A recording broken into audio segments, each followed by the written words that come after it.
Shout away the Irish. Shout away the Irish. Shout. Sometimes it's good to just yell about football. What are you doing? Don't do this to me, Harry! The Ohio State. It's Ohio State! What do you mean, the? It's a poison. I almost stroked out and died over it. I'm glad to be at the party. I'm mad we're this late. You ain't a captain of nothing but a sinking ship. That helps the defense without them even doing a damn thing. Doing a damn thing. The call-in line. 312-988-15. You tell Johnny all you've heard and seen. No Irish. No Irish. No Irish. No Irish. Irish. Yeah, that's right. No Irish. No Irish. No Irish. No Irish. Irish. Yeah, that's right. That's right. Welcome in, welcome back, folks. It is true. I am back from vacation. I've got a head full of Notre Dame things that have been rattling around in my brain since the last time we were able to do this. And this week, we're going to try and get it out and get caught up. It's very nice to be here. I'm out of sorts. I'm out of my routine. I'm out of the call-in routine. It's throwing me off. So we're going to recalibrate. We're going to try and get back on track here. Last big vacation until I think Christmas probably. We'll go back to Florida for Christmas. But I had to get this one in because now we're getting down to the home stretch. Few more weeks, 4th of July, we're over the hump. And then before you know it, it's August and football's back, baby. I'm glad to be here. I'm happy to have you guys here. I missed it. I missed it. I just feel disconnected, uncomfortable, not talking to you guys. Even the ones that don't like me but are here every day, I miss you in a weird way. It's good to be back. Thank you, everybody, for being here. Not forgetting about me when I don't go live for a week. It's hard not to go live. I get addicted to that. It's the routine. Obviously, you can find the program on YouTube. Looks like most of you've done that. Hit subscribe if you haven't yet. Appreciate it very much. Give the video a thumbs up. That helps me as well. Notifications on. You and I both know why don't we? You're alerted every time a new episode drops. I know you don't want to miss it. Twitter, search bar, Always Irish Rat. Always Irish Inc. Emails, alwaysIrishND@gmail.com. Audio only anywhere you want me. You can give me the call-in lines. 312-988-15.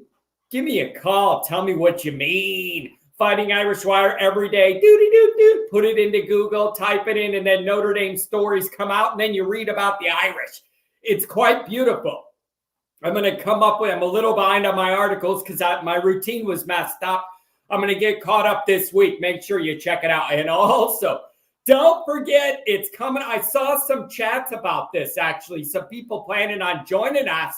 Joining us for what, Johnny? July 9th, Sam Martin's first public autograph signing at Forever Young Sports Cards in Crown Point, Indiana Jones. Sponsored by yours truly. We're going to have a great day. Please join us. Meet Sam Martin. Get an autograph for your kid. Get one for yourself. Play some bags. Talk Notre Dame with me while you're waiting in line. Tell me what's your concern level? What's your excitement level? Let's go over all of it together. All right. Visit foreveryoungsportscards.com for further information about the event. And get your tickets there. Don't wait till the day of and you don't know what you're doing. And then you got to do that at the time and pay and figure out what package you avoid all that. Go to the website ahead of time and take a look at it. Figure out what works for you. And then we'll all see you there. We're going to have a good crew. We're going to have a fun group. And that could be kind of the 4th of July is always my hump of like when you're over the summer hump and people start to get dialed back into football. The week after that will be when this event is. And then we're cooking with fire then.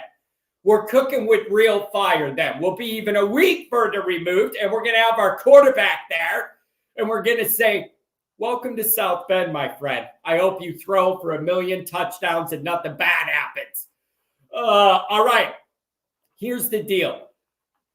We got some phone calls already. I'm throwing it out to you guys. 3, I didn't know how today was going to go. Sometimes when you have a break like this and you come back, just like I'm a little rusty getting back into my routine, some of the callers, sometimes it takes another few live shows to get back in the routine and have some good engagement.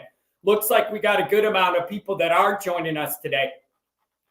The call-in line, we got a handful already. I'm going to do the roll call, and some of these chats hit on some of what I wanted to talk about. So I'm going to do the welcoming and hit some of these that have good points, and then I'm going to go to you guys. I owe you this time. I was not available to you for the last week.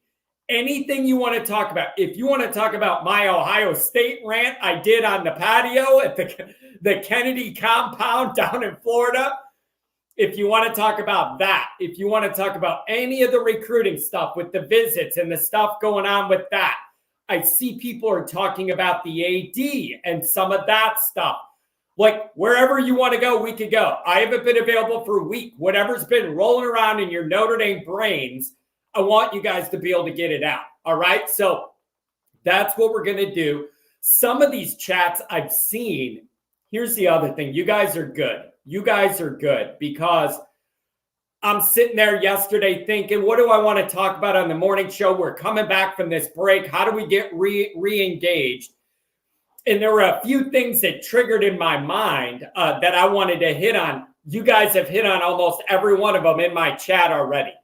And that it's reaffirmation to me that I have a grasp on like where our collective minds are. This show isn't going to work if it's just me and my wild mind wandering wherever that leads us.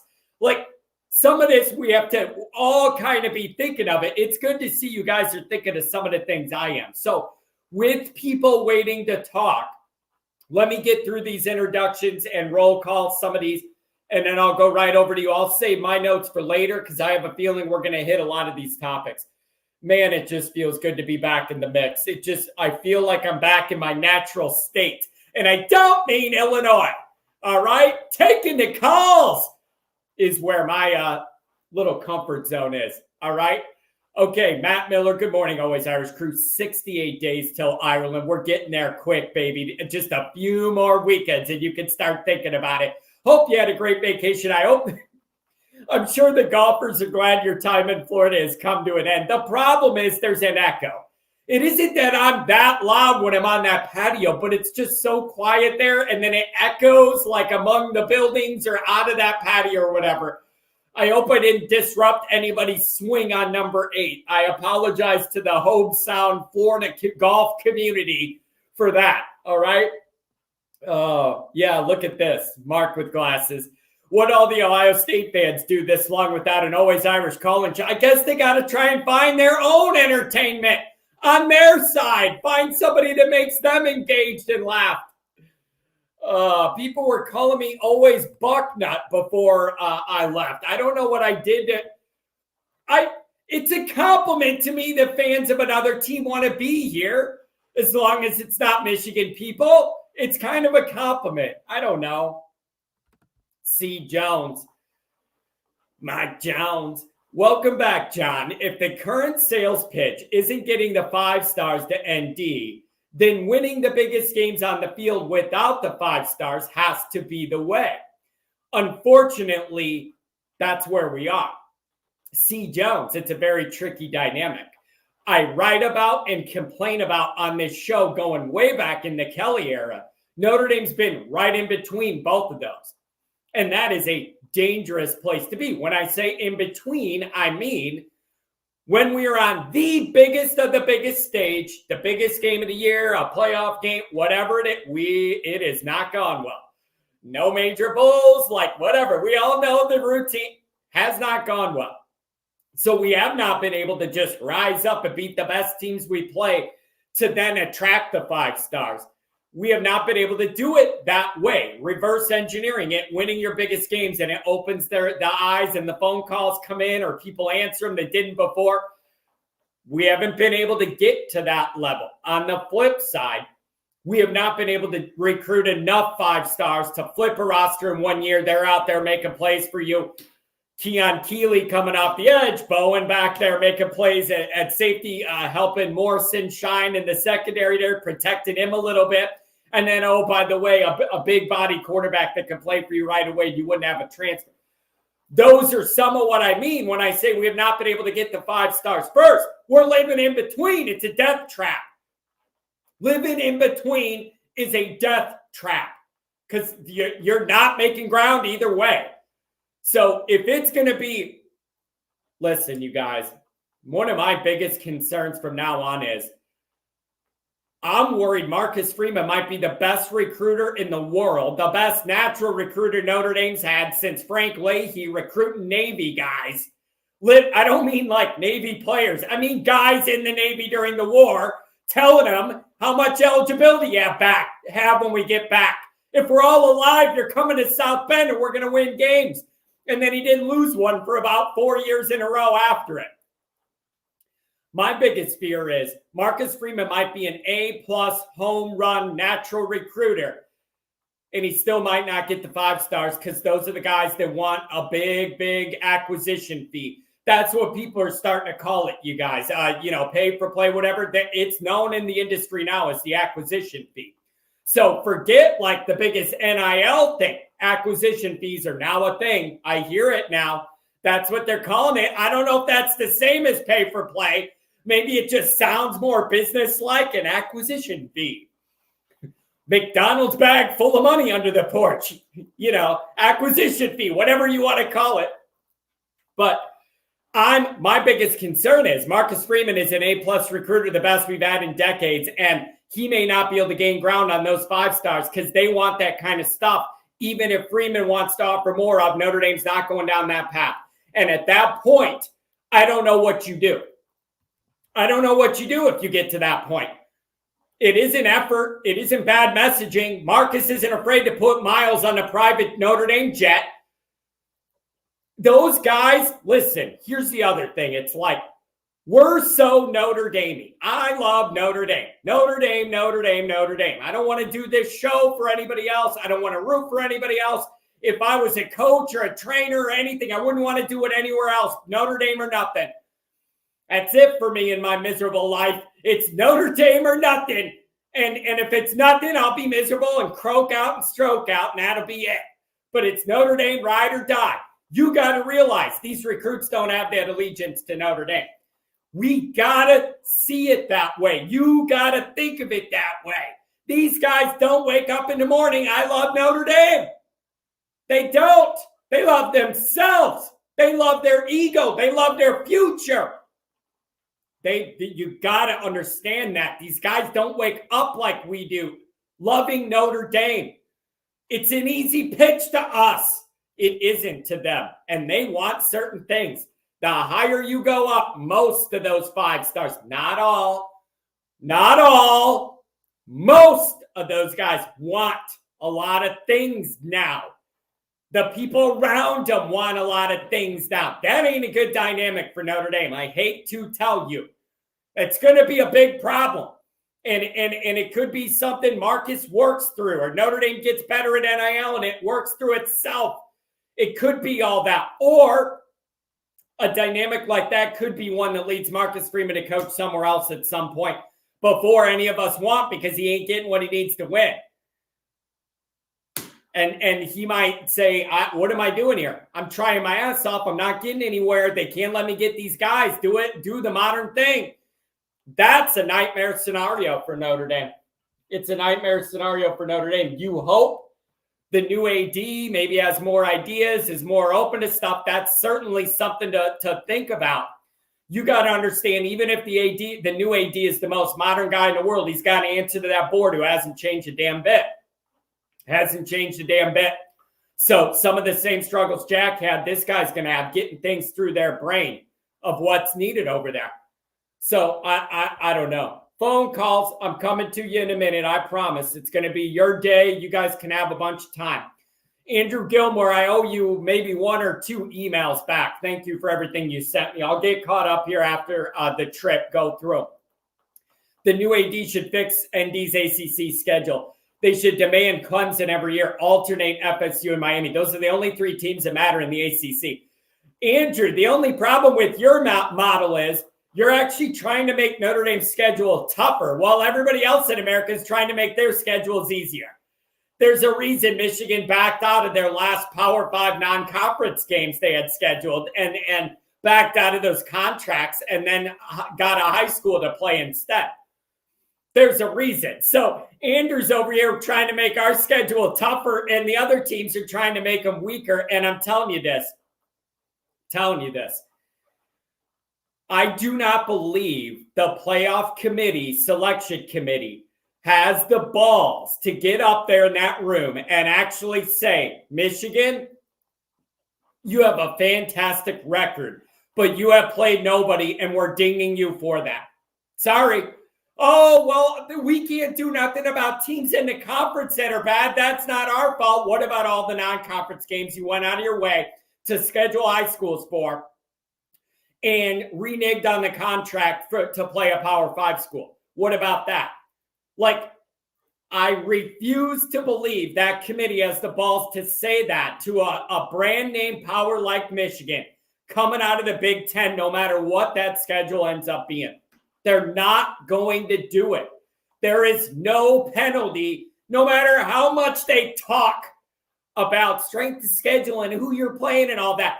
They talk about it mattering, but when it comes time to vote on the playoff, it doesn't matter. That's the thing. Have you noticed it yet? They talk about that mattering, who you play, who've you beaten, how good they are. They talk it, but then when the rankings come out, they don't ding you if you don't play anybody. So it's all just hot air. But Andrew's over here powering us up in a tougher schedule, and everybody else is trying to get a weaker one. Maybe that tells you something about the mentalities here and what's going on. Wild. C. Jones. Marcus Freeman can't recruit any harder, in my opinion. I did a short on that from the patio in Florida. And I said, if Notre Dame can't start landing more 5 stars, ... And it got some good run. People wanted to see what I was going to say. And the point was, there's nothing in me that's going to go, Notre Dame's not getting more 5 stars. I'm going to start questioning head coach. Is he working hard enough? Is he putting miles on the plane? Is he burning up the emails and the phone call and the texting? Is the message good? Is it modern? Is it crisp? Is Freeman connecting with these high schoolers? Nope. None of that's going to be a question. Marcus Freeman ain't out there golfing like Kelly was and Willingham was. No, he wasn't doing any of that. This guy's working his ass off, and that is what's very scary. You guys, that's where I get freaked out. This guy is a fantastic recruiter. If he can't get over the hump with this talent issue at Notre Dame, who's going to? In this modern dynamic with Notre Dame boxed in on NIL and acquisition fees, I got a note on that on my notes. We'll see if we get to it with the callers. That's the fear. This guy's a fantastic recruiter. If he can't get those guys, they all love Notre Dame, but they like other places and all the perks. I don't know what you do then. And that's where this all gets so tricky. And I don't want to think about it. Pat, morning, John. Happy Monday. Welcome back. Hopefully vacation was filled with some R&R. Cheers. Thanks. It's good to be here. Paul Conley, good to see you as well. Anders says, I think ND accepting the highly touted 2025 tight end commit is an indication that the 5-star 24 Carter Nelson's headed to Georgia. Yeah, I don't know. I've been hearing mixed things on that. I don't know. Xander says, tight end is the least of my concerns in terms of recruiting. Safety's a complete disaster. I've been listening to some. I had a chance to listen to some podcasts and do a little reading, things I usually don't when I was away. They were talking about that safety situation too with recruiting. I forget who it was. Irish Illustrated, somebody saying they don't really understand the plan and who you're going for. And if you're getting into more project athletes, but like developmental, don't like that. You want to talk about closing the gap every single time Notre Dame recruits a guy and I hear he's a developmental or like maybe in a few years, yeah, the gap got bigger. The gap got bigger. Every single time I hear that, the gap got bigger. Oh, develop his body. Maybe in 2 years he can see the field. 2 to 3. Yeah, the gap just got bigger between you and who's winning things. That's how you look at it. Every time any Notre Dame media person talks about he could develop and potential and maybe, and if his body gets bigger, yeah, the gap got bigger, not smaller. You're widening that gap. You're not smalling it. Every time any Notre Dame media person says that line to you, it tells you the gap's getting bigger, not smaller. Notre Dame cannot afford that kind of thing anymore. Well, maybe in 3 years the guy will beef up. Bro, it's too late after that. No. This all has to change in this new playoff era. There are no gimmies, no cheapies in this 12-teamer. You're going to have to play a string of tough games, be physical, have depth, and win a string of games against top 10 teams. This isn't getting the BCS title. You just got to be better than that team for one night. You're champions. You could almost get lucky that way. 2012, Notre Dame almost pulled that off with no offense, by the way. 0 offense. And they still got that close in that format. That's all over. You need depth and you need talent and you need depth and you need more talent to survive the gauntlet that's coming our way in the 12-teamer. You got to get on a run and hope it's fun. That's it. And you're going to have to be deep with bodies that can play for you. Oh, Andrew. Phone calls coming up with rushing out.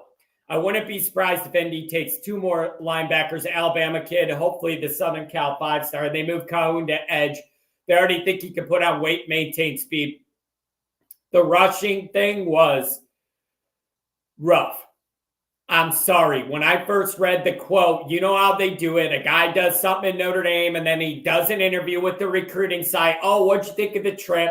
And then they go, oh, I'm so glad to be here, and it was great to be at Notre Dame or whatever.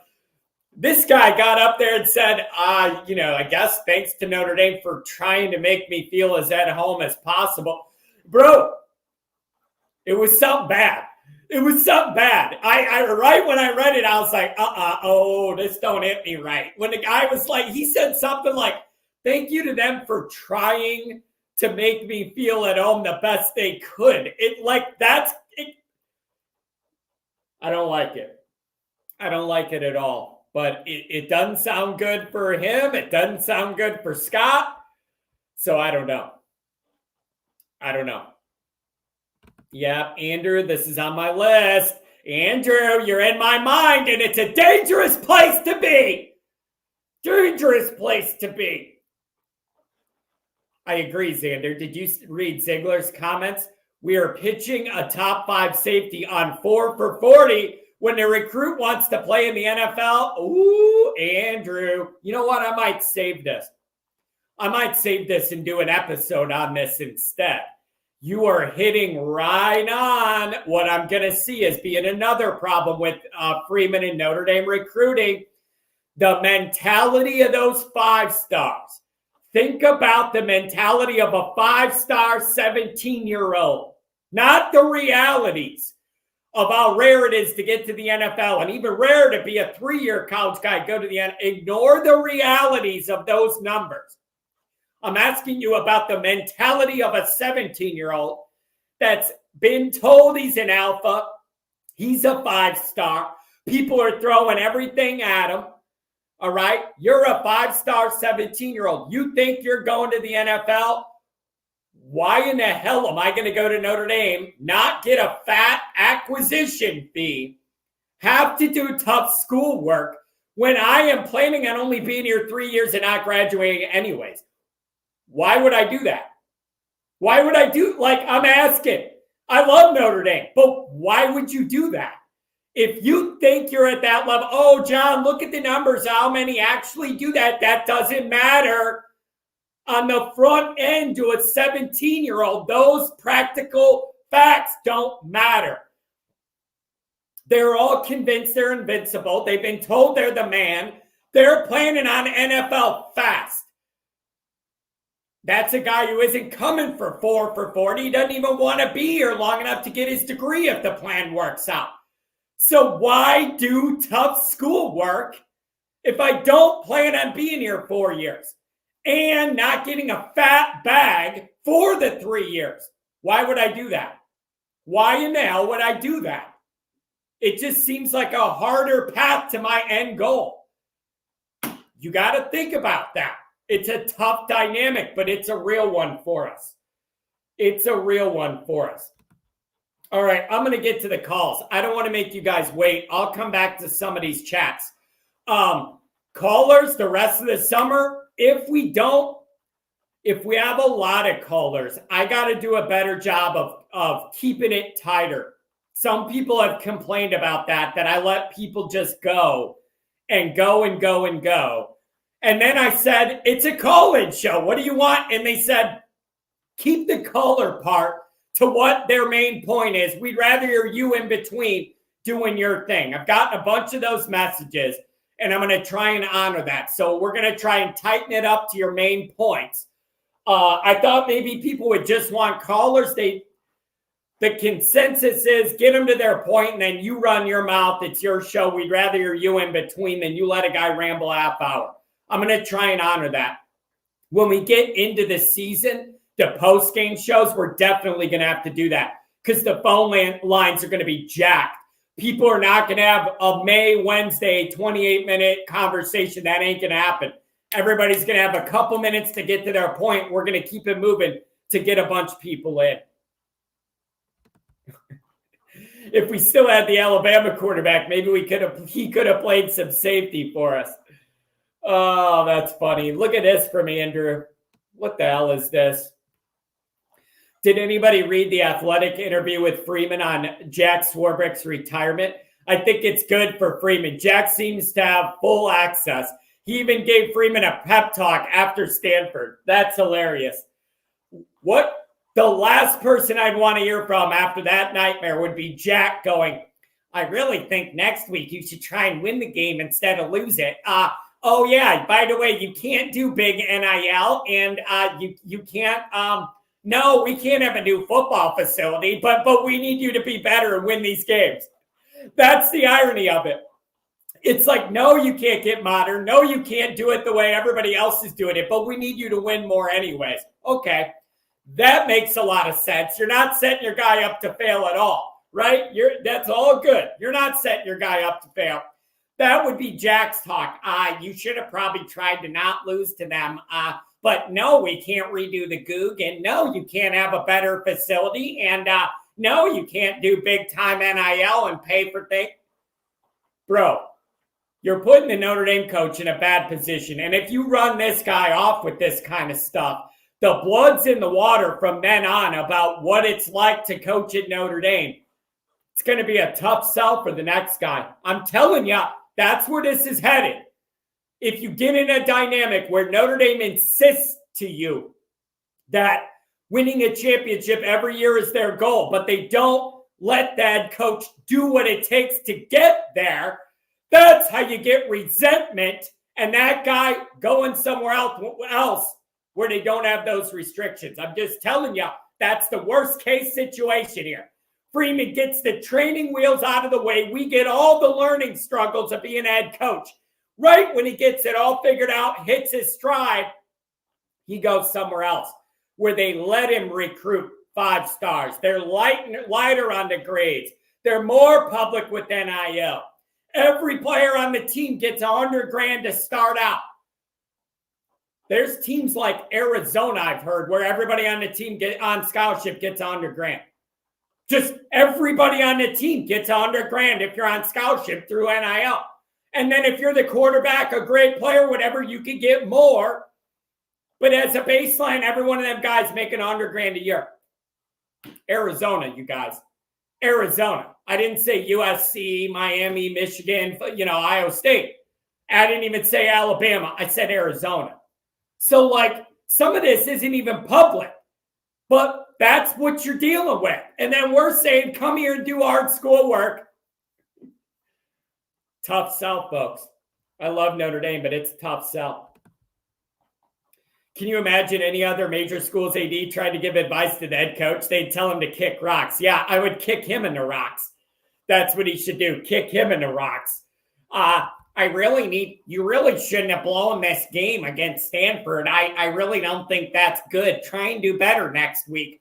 Oh, well, are you going to let me get better players in here? Well, we can't do that. Are you going to let me get some undergrad transfers? Well, Marcus, we don't do that here. You going to let us do fat Mercedes-Benz NIL deals?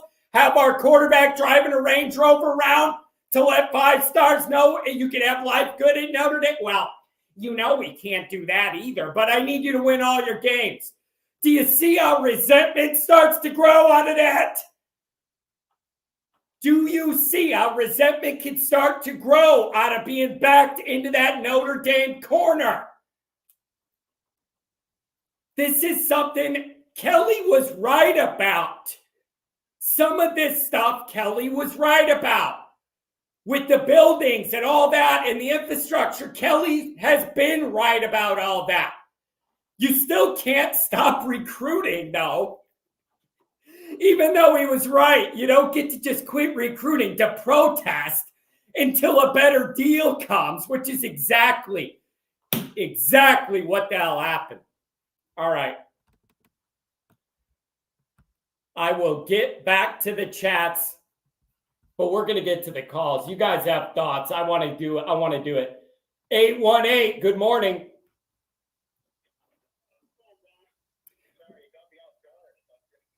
I know. I have a habit of doing that. I'm glad to hear from you. 574-618, 574-707. You're all coming up. I believe you really appreciated my Ohio State vacation rant. Is that correct? You messaged me. I feel like that was right up your alley. But man, the more I think about it, the only thing early in the year that's going to calm Notre Dame fans' nerves about all of what's going on, like some anxiety with recruiting and what they're going to let Marcus accomplish, and we need to win our big games, and what next? Every arrow points to Ohio State. What do you think, my friend?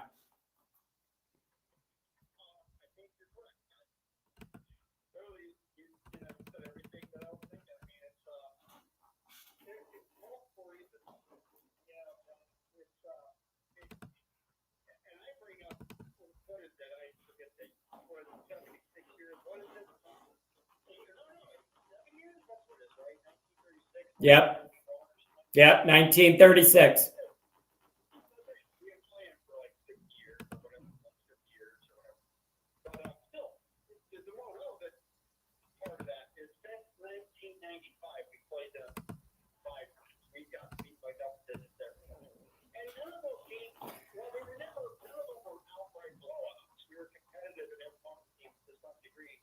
And everyone was clear who was the better team. And not just from a talent perspective. I remember those teams very well. I do wonder in that Brian Kelly game, if they have the ball, Jalen Smith doesn't get hurt. I think that changes the dynamic just simply from a mental standpoint. I think the team lost a little bit of oops at that point. But I digress. We need this game so bad, man. And obviously recruiting, the fact that we be 5-0 at that point, the momentum that could give us, the fact that we can be beating a team on a level that I'm sorry, I'm still not buying into USC yet, man. I mean, I don't even really buy. I think Lincoln Riley is definitely an upgrade over what they've had, and I think he's a really good coach. Yeah. But I still have questions about him being truly elite because of his lack of emphasis on the defensive side of the ball. I still say you gotta score points in modern football, man, but I still really truly believe the teams that play better defense it's still championship football necessity to play good defense. Hey, hold on a second, Rodney. Hold on a second. People are saying I was on my old mic from when I was doing the show at Florida and out of the computer. I switched it. Somebody let me know if it sounds better. I did have to switch that because I didn't have my microphone in Florida. So it was preset to run through my computer and all that for the microphone. Somebody tell me if it's better. I believe I just switched it, but somebody let me know. Sounds good to me. Okay. All right. I wanted to, but I did have a weird setting on there because I was gone. So somebody let me know if it's back. But I think it is. I think it's good now. So thank you for letting me know that, whoever did. Yeah. So Ohio State is, I mean, it's just, as a Notre Dame fan, as a team from the Midwest, the north part of the United States, you know, the three big teams, Michigan, Ohio State, Notre Dame, we're third right now. Let's make no bones about that. We are third right now. I think it's a pretty close third, you know, but we're third. Yeah. Michigan right now is number one. Let's give them credit. They are. Ohio State is number two. And before that, it was Ohio State was number one, Notre Dame was number two.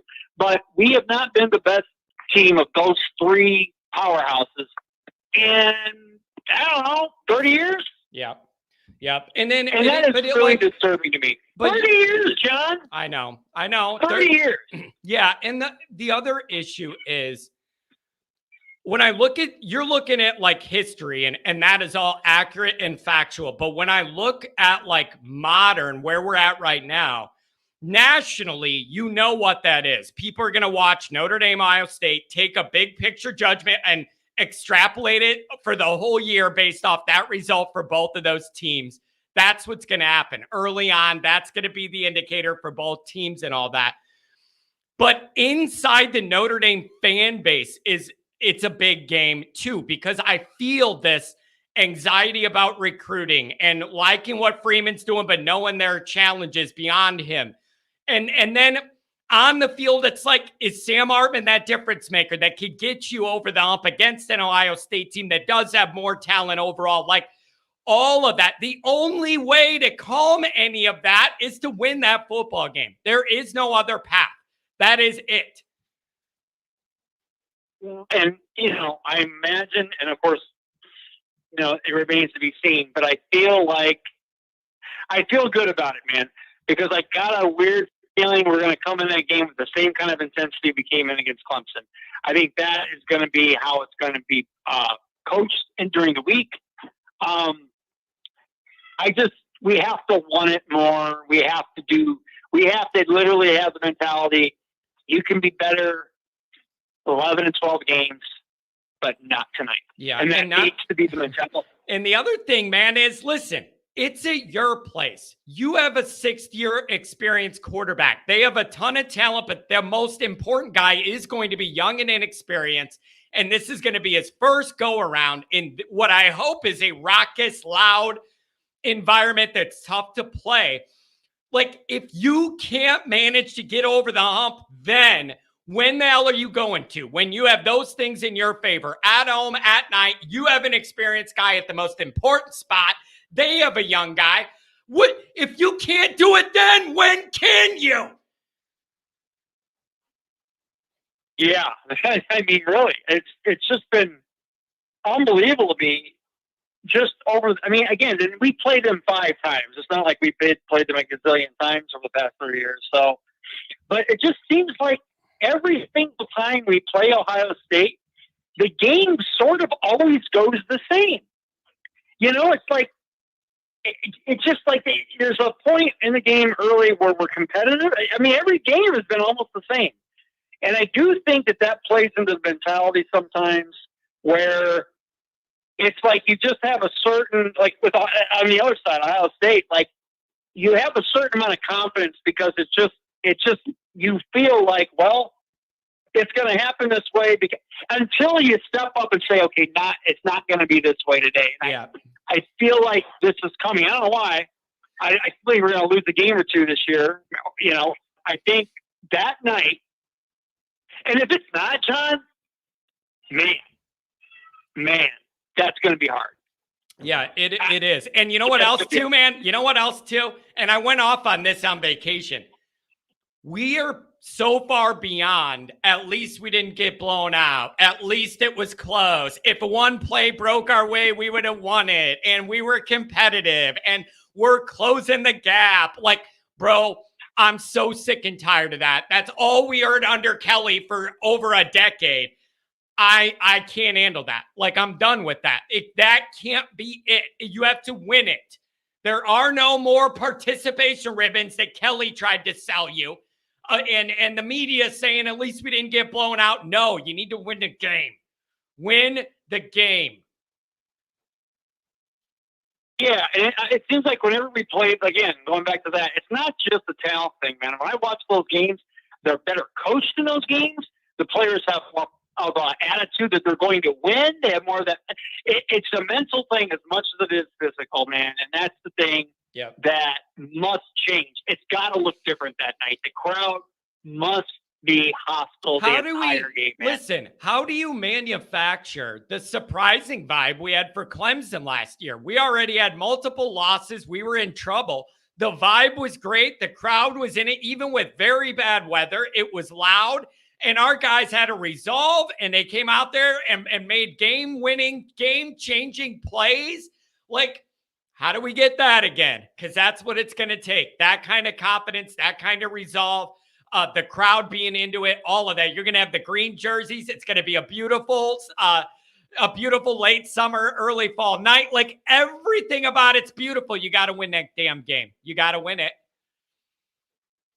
And I think because the Clemson game did happen and we have that template now, that's great. Because it's like if that hadn't happened, there would be maybe a little, going into that game, I could see there being nerves that would otherwise not be. The fact that we've shown that we can do it, that makes me feel like it can happen. And let's also not, God, maybe the biggest factor, Marcus Freeman. It's his alma mater. The fact that he was 0-2 to start his tenure at Notre Dame and that night, and of course we know what happened the next week. Yeah. And you do in that Clemson game, you could see a sparkle in his eye at the end of that game when they interviewed him. You could tell.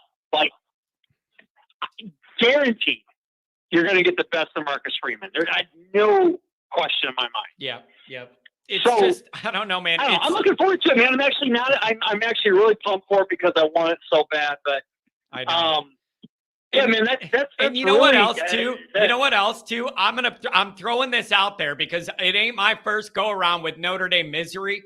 I'm throwing this out there. I do not want us to get in the trap of being so Ohio State focused. We're not even thinking about the first games that come before that, and something dumb happens there, and then that changes all of the talking points of Ohio State. If Notre Dame doesn't run in there undefeated, whoa, everything we're talking about changes. And that what's at stake in the Ohio State game changes significantly. So I don't want to have this discussion without making sure I reiterate. You got to enter that game undefeated. You have no choice. That is like double must have. Well, not to mention just from a college football standpoint, two of those teams being whatever Ohio State record will be at that point, 4-0, 5-0. I don't know how many games they played before that, but that's going to be a huge game, man. That's going to be a huge college football game, and everybody's going to be seeing it, and everybody's going to be talking about it. It's going to be overhyped. Yeah, and if we win, it's going to be overhyped too. It's going to mean more than probably what it does, but that's what we need for perception, for recruiting, for all that. Yep, it's just such a big matchup at an important, crucial time for Notre Dame, and where Freeman's at in his tenure, and all the storylines. And the other thing is, man, there is a lot of pressure on the other side with Ryan Day and Ohio State, and I do recognize that. Their fans have big questions about them. Anytime you lose a couple in a row to Michigan, those people are questioning everything you do, even if you won every other game. You lose a couple to them, especially the way the last two looked. They got a lot of pressure on them too. This is huge for the trajectory of both teams. Anything else, my friend? Really good to catch up with you. I'm going to try and make it on Sunday and come out and say hi. I'll see if make that, or I'm sorry, the follow, whatever, 9th. Yeah, July 9th. The 9th. July 9th. So that's it, buddy. All right. Hey, glad to have you back. Hope you had a great time. I'm sure you did. Appreciate that. Thank you, my friend. We'll talk to you soon. Have a good day. For sure, John. Take care, man. Yep. See ya. All right. See, there you go. I made my first mistake with that mic thing. Since I didn't have my microphone in Florida, I had to use the regular speakers, and then I forgot to change it back to the good microphone. I should be back now. Let me know if it took. I changed the settings. What a way to come back. You messed something up right away. Unbelievable. 859, what's up on a Monday morning? How you doing, John? I'm doing very well. What's on your mind? Got to push back on all you guys. I know Ohio State is a crucial game, but isn't the goal to make the college football playoffs? Yes or no? Obviously, it's yes. Yes. There's 5 power conferences. Okay. You got to get rid of 2 of the power conferences, which scares me. Let's say we beat Ohio State. Right there, everybody's happy. We run the table and have 1 loss, and it's to Clemson. I think losing to Clemson could keep us out. I think if we lose to Ohio State, more than likely, I like our percentages to get in. Because we can get rid of the ACC. We'll more than likely get rid of the Pac-12 because we'll take out USC.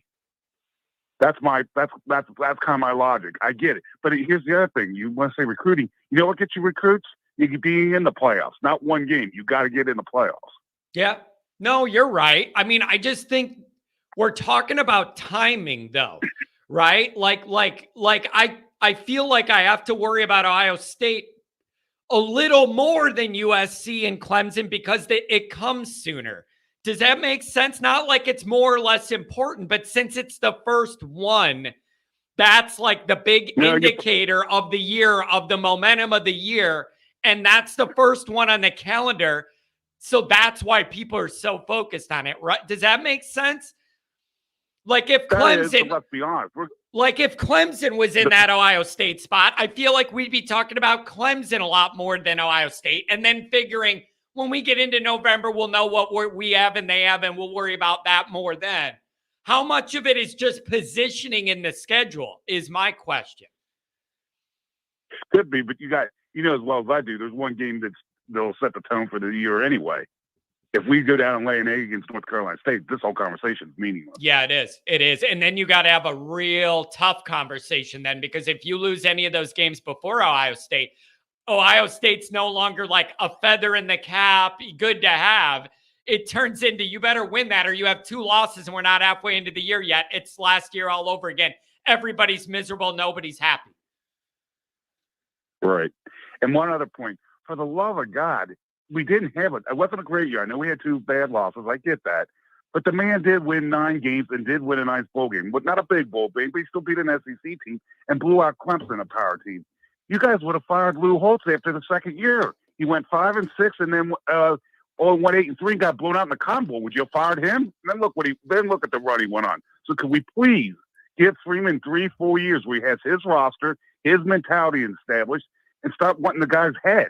I know you don't push in, you're a big Freeman guy, but all you little guys that like to tweet in and all that stuff, it gets a little annoying. Let's see what the man can do. Well, I was going to say that. I feel like historically I've done a pretty good job of pushing back on that. And when people call and say, is Freeman on the hot seat or whatever, he's going into year 2, still trying. He's in the middle of flipping that roster, starting year 2, hot seat. No, just no. If you're asking, are we going to be mad if we go 8-4? Yeah, but that's different than the hot seat. So yeah, I totally agree with you. And you know what else I want to see really? Him getting one of these young quarterbacks going. I want to see what he could do with one of these young guys. Hitch your wagon to that, have some young talent around they could develop together for a few years. I totally agree with you that he should be entitled to see that through. So whether that's CJ Carr or whatever else, I agree with you, but people just don't have Notre Dame patience, and I don't either. But with something like this, it takes time to get that roster where he wants it, and then we see if his vision pays off or not. Well, here's the other thing. Once the playoffs expand, that's, I think, the thing that we're going to definitely have to put us over the top, because I don't know if our depth's going to be able to let us run all 4 straight. Yeah. But if you have the elite quarterback like LSU did, if you can get one of those, he can get hot for a month and he can bring you the promised land. Yeah. It's just, I think about that a lot lately with that 12-teamer, what it's going to take to get through that. You're going to need to be well-rounded and you're going to have a lot of depth. You're going to be playing a string of 4 top 10-ish teams. If you make it to the end, you're gonna get beat up. Guys are gonna get bruised, beat down. the teams that are well-rounded and have high-quality depth have a better chance of making a run. And if you have some of those cherries on top, then that obviously helps as well. If you have a great quarterback or something, they can drive it for you. But you're going to have some depth. Yeah, because if you look back when you study after this playoff thing expands, look at the first 10 years of it. I bet you 85 to 90% the quarterback that wins it is a first round draft pick, top lottery pick. Yeah. Yep. And so if you don't have that, you're not going to win a month for a month. And you know what else I always talk about too for Notre Dame, the way we recruit, the way we struggle to land a bunch of 5-star instant game changers on, whatever. Every year it's a struggle. That's where having that elite quarterback means even more, because if you got that guy, it can at least make up for some of what you may not have on the whole roster. And the reason why is it's the most important individual position in all of sports. That one guy can dictate so much. He's in control of so much. And if you have an elite guy, you can ride that a long ways. We haven't had that either. So I'd love to see it. Maybe Hartman's it, but we haven't seen it in a while. I think we're going to like the new quarterbacks coach because he's right from my home. He's right from my hometown. I think he's going to develop. He's going to develop the quarterback, and he's going to bring in an elite talent. I like what I've seen from him as well, and I am hopeful. I believe Tommy Rees was the OC/quarterback coach. Maybe we'll see some different developmental arcs out of Gaduli here that we didn't see out of Tommy with those quarterbacks. Maybe we'll see more of a progression where I'm going to blow your mind. Imagine this, if you will. Indulge me for a minute. Imagine this. Good. Imagine this, buddy. The longer a quarterback starts here, maybe their numbers will get better the longer they're here, instead of everyone Kelly had, where the numbers got worse the longer they played for those two guys. It's a wild concept, the idea that you would gain experience and get better the longer you're at Notre Dame in the most important position. I know I ask for a lot, but maybe we develop that way where we keep getting better. That would be good. And the other thing that would be nice, how about, for the love of God, we have a starting quarterback in the NFL that plays more than 2 years. That hasn't happened since the late 80s. That'd be nice. Steve Berline. That'd be nice too, man. That is pathetic. Yeah, it'd be nice. One time we were quarterback Yeah, when? Was I alive for it? I'm 38. Was I alive for that? No. No. I was barely alive. Yeah. I mean, no. Yeah, the times have changed. Look at NFL rosters. We've had guys drafted, but they're out of the league within 3 to 4 years. Yeah. Yep. Nope, you're right. And so maybe Carr is that. I mean, I saw some mixed reviews from the camp he was at or whatever the contest was, and they're finding ways to drop him down and question him and everything. It's about as good as we're going to get, and I have had. I can't wait to see that guy get in there. Maybe with the new quarterback coach, he could develop quickly. It'd be exactly what we need, a big shot in the arm to the program. Anything else, my friend? Really nice to reconnect with you. The only thing, you know why they dropped it? It's the hatred of Notre Dame. They drop the guys because it's clickbait. It's all about money. Yeah. If they drop a guy down from Notre Dame, it's going to perk interest. Yeah, it's frustrating. But that's the way it is at Notre Dame. And you just got to go out and prove it. If you go out and win games and develop your guys and win more games, nobody can take results away from you. Nobody can downgrade you from results. So you just got to find a way to get over the hump. Thanks for giving me a call on a Monday, man. Appreciate it. Thanks, John. Have a good week. Have a good one. Paul Buckeye. Look at this. We got more Buckeyes joining us. Welcome in. I'd prefer you guys over Michigan people. None of them. I won't acknowledge them. They won't acknowledge me. I fully respect that. It's the natural way of the world. Notre Dame needs to join the Big Ten quickly, John. I don't think it's going to be quickly, but I do see it coming. I just think somewhere down the road that's going to happen, but I don't think it's going to be quickly. They got this new AD that they're figuring out, who's an NBC TV guy. It feels to me like they're going to get a TV deal here, probably with NBC again or whatever, and do all that. Enter the new playoff format, see how things go in that new playoff format or whatever, and then see where you're at then. Like, I don't get the vibe that the Notre Dame to the Big Ten is like imminent. in the current dynamic. I think that's something that is like now getting further kicked down the road. I don't know why I think that. Maybe that's all off. I don't know. I don't know. But it wouldn't surprise me at all if that happened sometime down the road. And I don't even think it's a tough discussion about like what conference will it be. I just think it's the Big Ten. It's the most natural fit in all ways. So I just think that's going to be it. But when? I don't know when. Is that a decision that falls on the desk of the new AD that's coming in here, that TV exec? I don't know.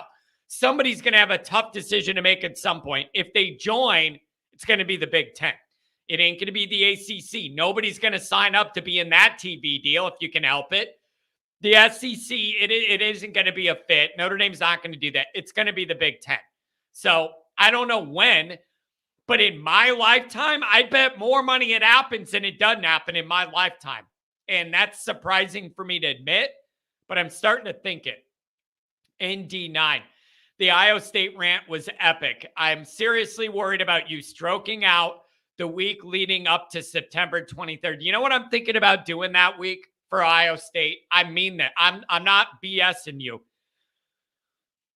I'm thinking about going live every single night, like late at night that week. Just even if I do the morning show or whatever, I'm thinking about maybe going live and opening up the phone lines to Iowa State and Notre Dame people every night. And go from like 8 to 10 or 8 to 11 every single night. I think people are going to be that damn worked up that we might be able to pull in a bunch of people and have things heating up. If I'm like this from vacation in June, what's going to happen then? I'm afraid to ask. You know what I think might be the best entertainment for you guys? How do I get one of those blood pressure heart monitors strapped on like my arm, and then you guys can see the numbers, and then when I yell, you'll see it like spike into the danger zone, and then I'll calm back down. Oh, man. Brian says, are we going to lose Marcus Freeman because of what you're saying? I hope not, but that is my biggest fear of where Marcus sits today. It is my number one fear. It isn't, is he going to figure out how to be a head coach? Is he going to figure out how to navigate all that? No. That's not it. It's not work ethic like the last guy. Nope. It ain't the messaging. Is Notre Dame pitching Notre Dame right? Nope. My biggest worry is Marcus starts to feel like he is doing everything he can as hard as he can, and he's not going to get over the hump because no matter what he does, the top talent is not interested unless it comes with all the other things everybody else is offering them. And at that point, if that guy goes, I just don't see that I'm going to be able to get this done here, and I want to be known as a great coach, then he's going to go somewhere else where they do let him do it. He'll succeed. We'll look worse. If Kelly succeeds, we're going to look worse. All of that. That's all a part of this. That's my biggest fear. It's my biggest fear. Oh, really nice. First super chat back from vacation. Thanks a lot, Adam. A $5 holler. CJ Carr will probably drop in the recruiting rankings after his good weekend. I already read an article this morning about that. You ain't BSing me. You're not wrong. I read an article this morning of some scout that was at that event. And he's going, yeah, I kind of see why people like him, but I kind of see where he could drop. And he might be ranked too high. I've seen that already. And I don't like it. Yeah, that's the irony, Matt. Matt Radke, good to see you. That is the irony. We need to pray Ryan Day's successful. So we want to beat him, but then we want him to win every other game, right? Like, I don't know how realistic it is, but the idea that Freeman would learn at Notre Dame, Ryan Day gets sick of Ohio State fans, or they get sick of him, ride him off to the NFL, then they're going to call Marcus. Hey, come home, baby. Come home. You already know the deal here. You already know the deal. We're going to give you what you need. You're not going to have those governors on the program at Notre Dame. Everybody don't have to be a 4.0. Then what? It's a big worry. Sorry, it's a big worry. 574, what's going on today? Happy Monday. How's it going? It's going very well, my friend. What's on your mind of everything we discussed? I've been gone a while. I want to catch up. Well, first of all, I want to tell you that I loved your rant. You're in Florida. Thank you. I couldn't help it, man. I was just sitting there at the pool. All this stuff was brewing in my mind. I was out of my element. It makes me think different when I'm in a different environment. And it just all came rushing into my brain that you got to find a way to get this one. So I just left the pool, went upstairs, and hit record, man. It was beautiful. Yeah. I agree with everything you said, about like Ohio State. I think USC to me probably matters the most, but I think Ohio State's really going to be a big win for us, because we haven't beat them since the 30s. Yeah. And like you said too, of course, we have to be undefeated going into that game. Have to. Can't Can you imagine Tennessee State or anything like that? Listen, can you imagine how messed up the vibes are going to be if we're not? It changes the way that we are talking about Notre Dame, Ohio State today. If Notre Dame drops a game before that, the entire tone has to be different, will be different, and it's going to mess up all of this. That cannot happen. It simply cannot happen. You got to be undefeated. It's going to change everything in a very awkward way. I'm not going to like it. And the other thing that's going to do, I've said this before and I mean it. If Notre Dame loses one of those games before Ohio State, that's how you get a sea of red in that stadium more than there should be. Because there's going to be Notre Dame people that go, nope, not doing this. We're not going to win anyway. That's how you get a bunch more red tickets in there. Is if we lose one of those games. Can't happen. You got to be on top of it. Win them all. Win them all. Win them all. Yes. I don't care who gets injured in those games. We have to win those games. We have to be undefeated. So that, because if they go undefeated, let's just say we're undefeated and they are too, that crowd is going to be electric. I guarantee it. Just like the Clemson game. It's going to change it for us. I honestly think us wearing the green jerseys as well will kind of help. And also the crowd. That's what's going to help us win. The crowd.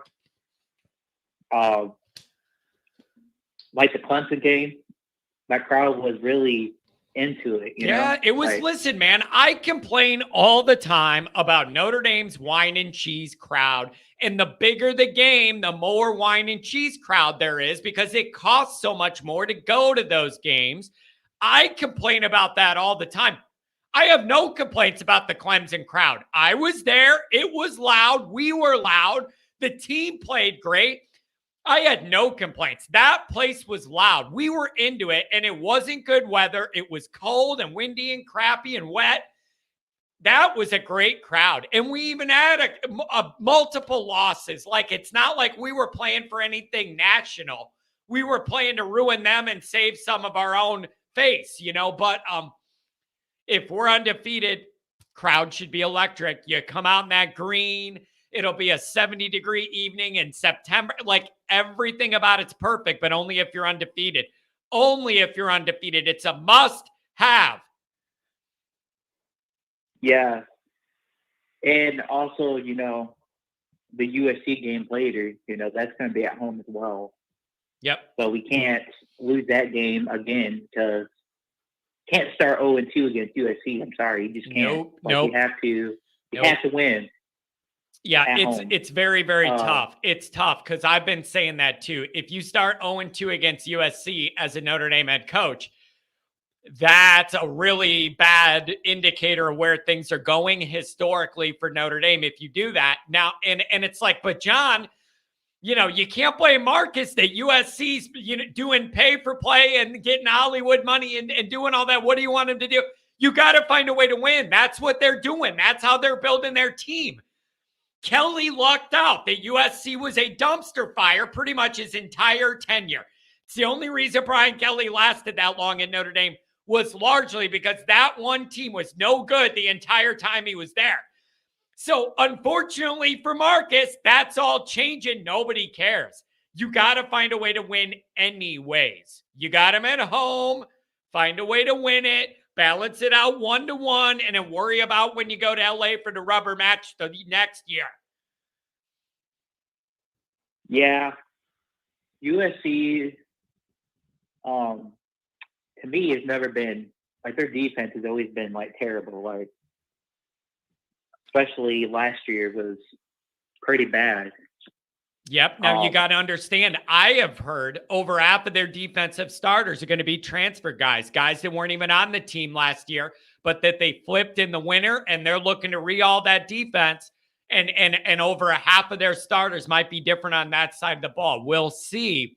But when you're at that transient of a roster, coming and going, transfer portal, guys in, guys out, things are moving fast out there. And I'm very interested to see in the early part of the year USC's defense. I know that offense, what that quarterback can do. I want to see their defense. Yes. And also, I just love what Marcus Freeman is doing. Everything he's doing is what we need. You know, and like he said, I would be very, very, very, like, upset and, like, a little bit nervous if he gets something going. To say he gets more experience, but then he ends up going somewhere else. Wait, but look at it the other way. Recruit. Look at it the other way, though. If he gets something going in Notre Dame, maybe that would make him more likely to stay if he gets something going, because that would likely mean either we're winning our big games and or recruiting takes an uptick. Maybe that is more likely to keep him at Notre Dame than if we have okay results and somebody else says, we'll have no restrictions on you, come in here and do something. So it's like a chicken and the egg. A part of me thinks if he gets it going in Notre Dame, he might stay longer, but it's a matter of being able to land some of those recruits and having that hard work pay off. And so I don't know. Yeah, I just felt like, you know, Jack Swarbrick, I think, is holding him back. Like, and I hope this new AD really, you know, changes a lot of, you know, does better things, you know, like, yeah, figures out maybe like new facilities and whatnot. Now that's the number one. There's going to be, all right, I've been struggling with this too. 618-574, I got you coming up. I've been struggling with this too. And what I mean by that is this guy's significantly younger than Swarbrick. Hopefully that comes with some modern ideas. He's a TV guy. We obviously know why that's a priority to have a guy with that experience in this role at Notre Dame. That makes perfect sense. But the issue is, even if he wanted to change 10 big picture things that Jack wasn't modern enough to want to change, the board has not changed. The board is still the board that whoever the AD is has to go ask for a blessing to do anything, move any ground, build a building, clear out money, hire and fire people, assistants, come up with that money, they still have to get clearance from that board, no matter how modern this guy is. So I'm hopeful we'll see some of those changes, but unless that board changed their mentality, and they have it, the big part's still stuck where it is. Yeah, I agree with Brian Kelly on that, you know. Yeah, he was right on that. With that, you know, with the facility. Nope, Brian. Yep. Kelly was right about that. And that's one thing that he was right. Like, why can't we just have what we need for football? You know, who was talking about that? Brian Polian, the old special teams guy who got relieved of his duties under Kelly at LSU for having bad special teams. Go figure. Then he went to be the GM of LSU. But he now transitioned to be the AD somewhere in Cleveland where he went to school or whatever. He's not with Kelly anymore, left LSU. He was saying, yeah, I learned that over the weekend. He was saying on an interview with some Notre Dame guys, he couldn't believe the difference when he went from Notre Dame to LSU and saw the facilities. And he said, I thought we had it fine in Notre Dame. It wasn't luxurious, but it was okay.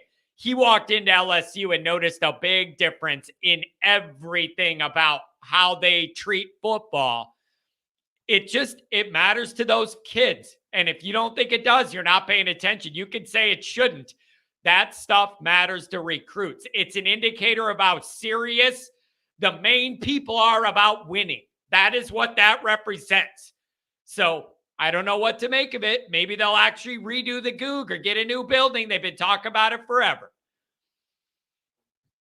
Yeah, hopefully they do. And also, like, if Marcus Freeman is not able to, like, get these 5 stars, like, what else is he really going to do at that point? You know, like, Yeah. that's the question I ask. Like, Yep. if he's not going to be able to get the 5 stars, like, what else? Yeah. That's Is dude. he gonna Now you know why stay long? Is now he you- gonna stay or he's gonna leave? Now you know what I worry about most of the time. It's quickly become my number one Notre Dame worry is what you just talked about. A guy that I love the message and he recruits his ass off and we're not playing by the same rules. Where does that leave all of us? Where does it leave Freeman? Where does it leave us? It's something I worry about. Yes, I just hope that he's able to land like these 5 stars. Hopefully, like, because I think that's what we need. We needed this for a long time. A coach that recruits like he does, like. Yeah. Yep. Definitely going to be interesting. Yep. Anything else, my friend? But, covered a lot of ground. Any parting shots here? What do you got?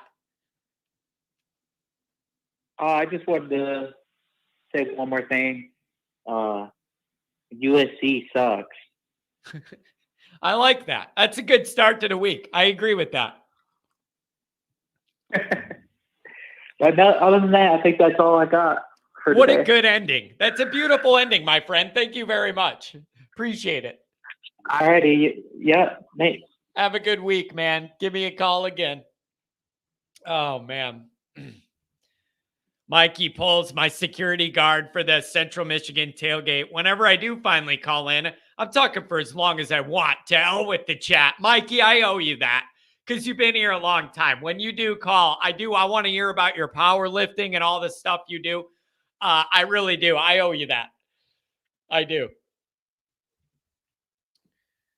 Jack talked to Freeman about how he motivates his athletic department. Yeah. You know what would motivate me if I was the head coach? Give me what I need to win. That's what would motivate me. Give me what I need to compete. That would be my answer if I'm Freeman to Jack. I'd say, give me what I need to compete. Trust me that I love and respect Notre Dame enough that within that, I am not going to cross any boundaries or do anything that exposes us or goes down a path that we don't want to go down, that isn't in our values. Freeman could do that. Freeman could do that. If you let him run, I would trust that Marcus could navigate and do things the right way within Notre Dame's values and all that. So I don't know, man. I don't know. 618, what's going on a Monday? Hey, how you doing?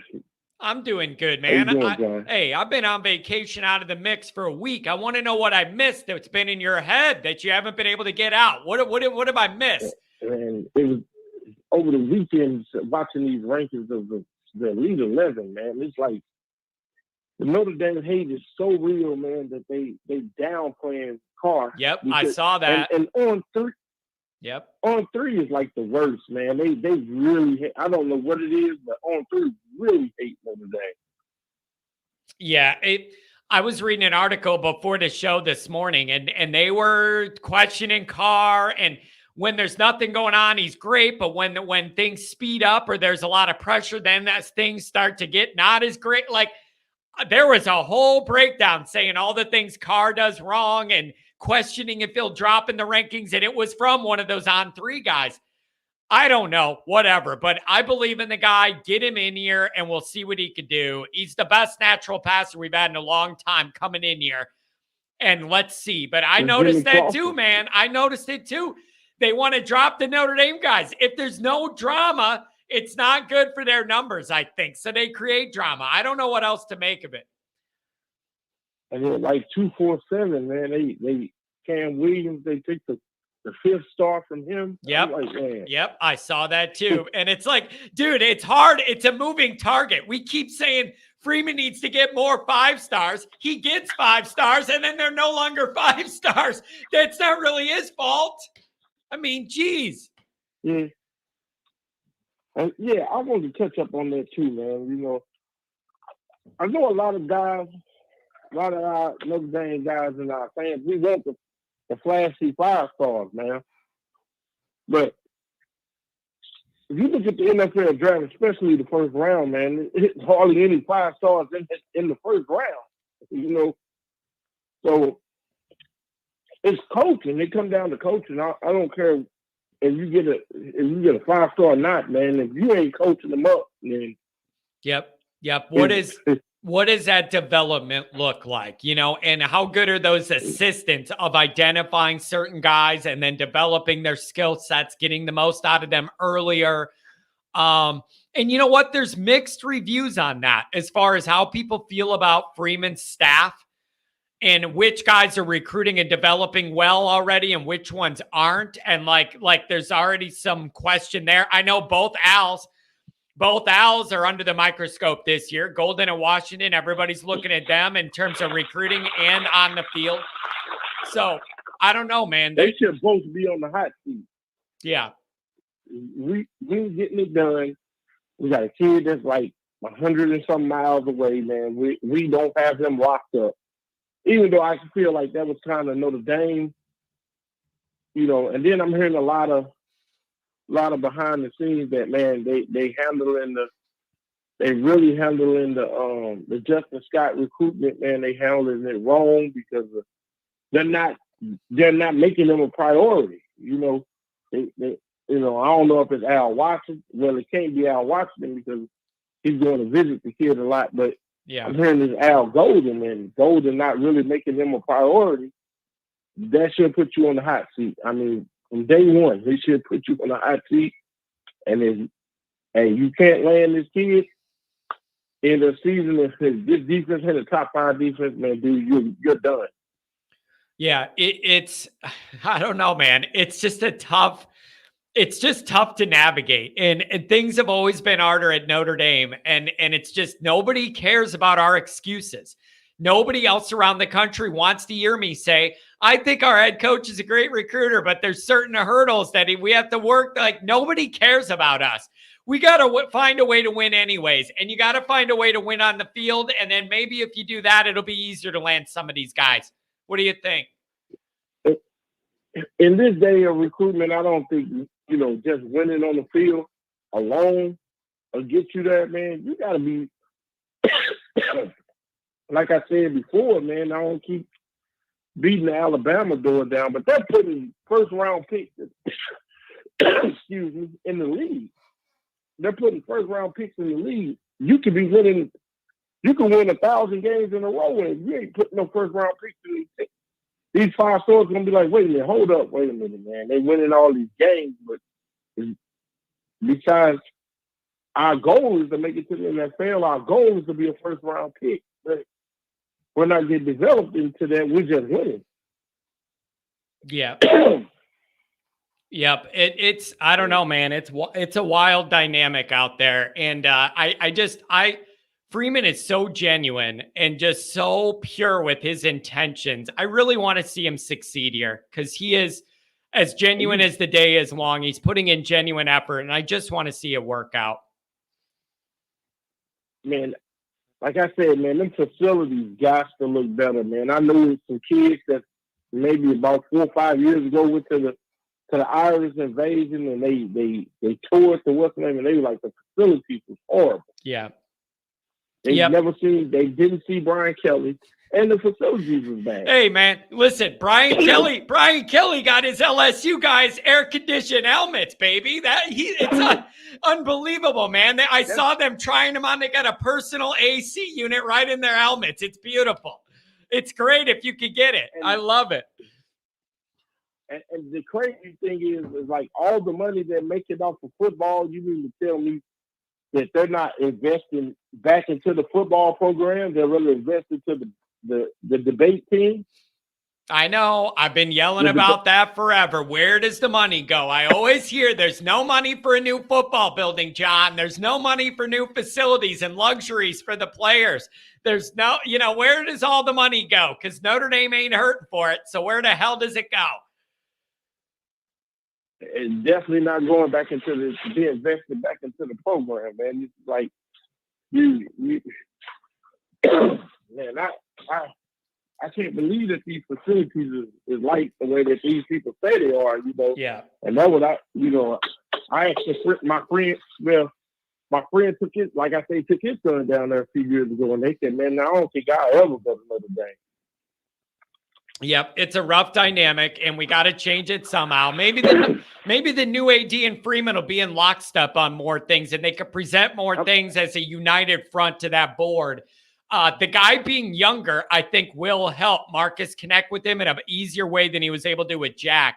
We're just gonna have to see. I don't know, man. Anything else on your mind? And Jack is more about basketball, man. He wasn't really. I don't think he really cared about football like that. Yeah, I don't know. I don't know how you could be the Notre Dame AD and not be obsessed with football. It seems like it should be a prerequisite for the job. But then again, I'm an old school guy, so what the hell do I know? Yeah.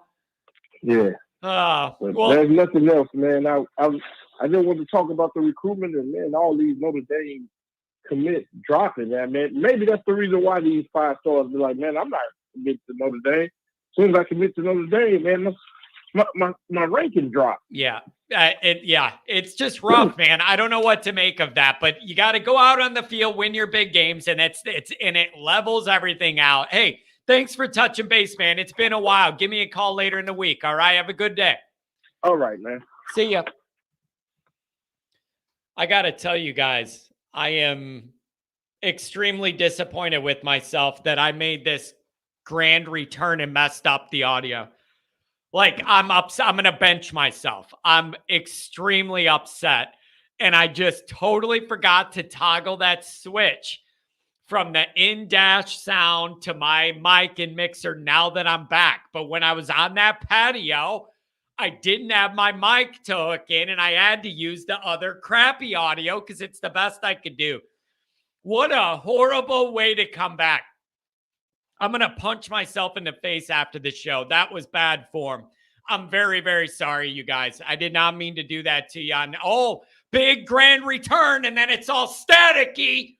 I messed it up. Benching myself. Sorry about it.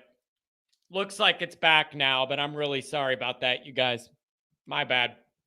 Damn it. That pisses me off. Chief. The difference between Michigan and Notre Dame is they didn't have to replay OSU in the conference championship like ND did. Third, what is this? Third, you might be 4 behind Penn State. Dude, I'm so sick of 574. I got you next.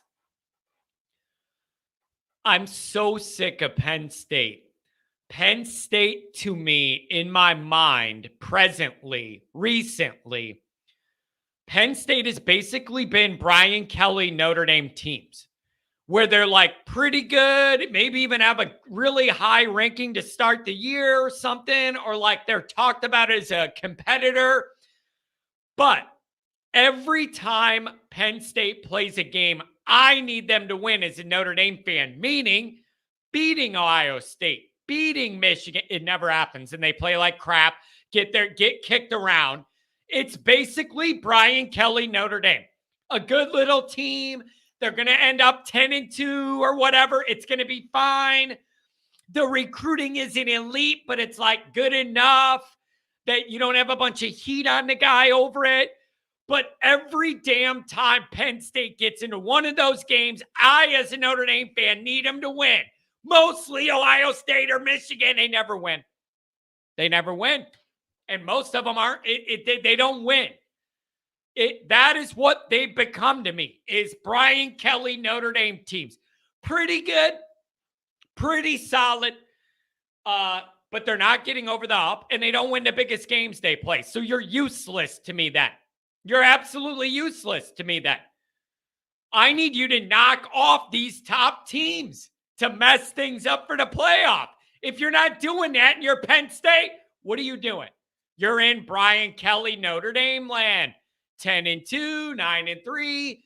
You know, you beat the teams you should, and then you lose to the biggest games of the year. That's basically what they are to me.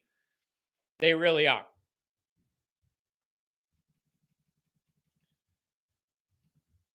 Michael says, John, ND Stadium and Raucous don't go together. Not anymore. I'm telling you, I am a strict judge of that. Clemson game was pretty loud. And it helps that Clemson really didn't do anything good all day. Like all night. Clemson never really got any momentum and did anything great to even like tamp down our crowd. So then we just kind of stayed loud, and then we kept winning by more, and people got louder and louder. I don't know. But it helped that Clemson never did anything to gain momentum and like calm our crowd. It was one of those games, like rare games, where it all went our way. And it helped. Here's the other thing. Here's what started this. You blocked that punt for a touchdown early. That's when it started. Like, it was an okay crowd, but I could tell that the cold was getting to people. But when you block that punt, run it in for a touchdown early, that's where it got going. And it just never quieted down. So I don't know. Anthony Campbell, stop crying about recruiting, bunch of crybabies. Bad recruiting over years takes time to make up for bad ones. Y'all funny. Caps, he's got the caps going. You know he meant it. Wait, stop. Let me make sure I got this right. 574, I'm still coming to you. Let me make sure I got this right. Stop crying about recruiting, bunch of crybabies. Bad recruiting over years takes time to make up for bad ones. Y'all funny. Right, but we're talking about Freeman recruiting now and the challenges he's having. We're not speaking about having to outdo Kelly's bad recruiting. That's a different discussion. It's connected, but that's a different offshoot of the discussion, is the damage Kelly allowed to be done at the end of his tenure by both himself and what he allowed the staff to do in terms of depth and what you need and all that. So, like, those are related, but bad recruiting over years takes time to make up. I agree with you. And that's what Freeman's trying to do. And it's proven to be very hard to do. Very hard to do. Telling you. I don't know how you're going to start getting 5 stars if you ain't in the ball game. Everybody else is. You could say, if you're a good kid with good parents, you'll believe in 4 for 40 and go to Notre Dame and be a good little boy and do your books. You could say that all you want, Mr. Mrs. Notre Dame fan. You can feel that those are our values and we're sticking to them, and I do too. 17-year-old alpha players do not see the world the way we do. They don't value the things we do. They don't see it the same way. So we're not wrong for seeing it that way, seeing the value in the 4 for 40 and wanting to be a part of this and all that. You and I are not a 17-year-old 5-star getting cars thrown at them, money thrown at them, women thrown at them. You don't have to go to school, focus on football only, go to the beach, whatever. Telling you guys, it's a tough sell to get that type of player at that level to buy into everything else that goes into Notre Dame. It's a unique sell for a unique type of player. It is. It's just a tough dynamic. Marcus Freeman recruiting at Notre Dame even 4 or 5 years ago would have been a totally different story. That dude would have been raking in 5-star. If this was before NIL, I couldn't imagine what Freeman could be doing with this roster if it was before NIL. It's like, quit making excuses. Like, it's an excuse, but it's also like reflective of the realities. Like, yeah, technically I'm making excuses, but they're not illegitimate. You can't say that what I'm saying's not going on. You just might say that can't be an excuse. You got to fight through it and find a way to get over it. Find a way to win it in spite of not being able to offer a Range Rover, mama car, 200 grand a year. Like, what? You're going to have to get over all that. Warm weather. Like, I don't know what you're going to do. What are you going to do? Hope for global warming in South Bend? You ain't going to get a lot of warm weather. And when you do, it's so humid, everybody's miserable then. You can't win. All right. Coming right off that lake, baby. You're going to get what you're going to get. So I don't know. All right. 574-707 coming up. Hello. What's going on? Good morning. I'm just going to hear talk about this athletic director and what he's got to do with Notre Dame. What do you think? I'm going to use it. Yeah. What do you think? Well, I'm just going to explain my point. This also goes to your point about your biggest concern with Marcus Freeman about him leaving. And it's with their baseball team. Their facilities are not very good. If you go there, it's like walking back to 1970s. There's like no jumbotron on the field. It's like there's nowhere to walk on the concourse. It's just not a very good atmosphere for baseball. And I hear Vanderbilt has spent like $200 million on a field. And this is a valid point because remember, these guys are all athletes. So they're going to be hanging out with the baseball players, the softball players, the tennis athletes when they're on campus. They're not just going to be hanging out around football players all day. Yeah. So let me ask this. How do you change that? Do you believe that's something the AD has the power to get done? Or is it what I think, where you're dealing with the weird group above the AD that doesn't want to write checks, or it has to be earmarked from a donor upon death? A lot of times in their will, they'll leave $100 million and earmark it for a project. One of those guys paid for the fake turf, by the way. Like, that's an example when I say how things get done at Notre Dame. There was an old donor. He's the one who paid to get that fake turf. It was in his Notre Dame will when he was passing away that he wanted to do that if we got to this point. Like, how do we get it modernized then? How do you get the money released? Does the AD have the power to do that? I don't think he does. But how do you get the board to see the value in it? Well, I think what you got to do is you just got to start taking like one little step at a time. I think you just got to start like, first off, you got to take out the jumbotrons in the basketball arena and replace them with the modern stuff. And then you eventually got to get to the point where you're going to get a big project. So you eventually got to get us a new basketball arena. You got to get us a new baseball stadium. Eventually, you got to just start with one and get one program really good that's going to make a lot of money and make Notre Dame say, hey, we can fix our football team. We can make billions of dollars. Yeah. Yeah. And I've never understood that either. It's like the tide that raises all ships at Notre Dame is being elite in football. If people are in a better mood, more people want to send their kids there. Applications go up.